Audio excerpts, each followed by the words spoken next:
এখন কতটি বেদব বাইরেছে, ওই যে একটা কিনা কাউবয় না, একটা কাউবয় মিজান গরু রাখাল, ও তো গরু রাখালের থেকেই হয়েছে। আল্লাহ রসুল সম্পর্কে বলছেটা কি, নাউজুবিল্লাহ।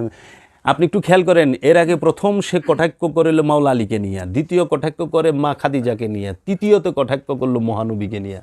দেখেন, ওরা মবিয়ার গোষ্ঠীর নাম এত মর্যাদার সাথে লয়, উমাইয়া আব্বাসিয়াগো নাম এত মর্যাদার সাথে লয়, দেওবন্দের আলেমগো নাম এত মর্যাদার সাথে লয়, আর মাওলা হাসান হুসাইন আলাইহিস সালাতু ওয়াস সালামের নামটারে বেদবের মতো লয়। দেখেন, হাসিন হুসেন এমনি কয়, নাউজুবিল্লাহ।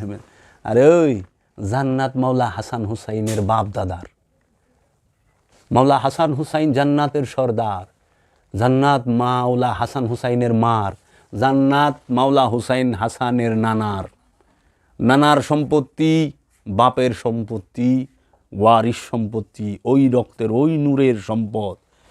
মাওলা হাসান হুসাইন মা ফাতেমা মাওলা আলী করমাল্লাহু ওয়াজহু সরকার দু আলম মুহাম্মদ সাল্লাল্লাহু আলাইহি ওয়াসাল্লাম সম্পর্কে কথা বলতে গেলে ভাইবা চিন্তা বলতে হবে কুল্লে ইমান, ইমানের অপর নাম মুহাম্মদ সাল্লাল্লাহু আলাইহি ওয়াসাল্লাম।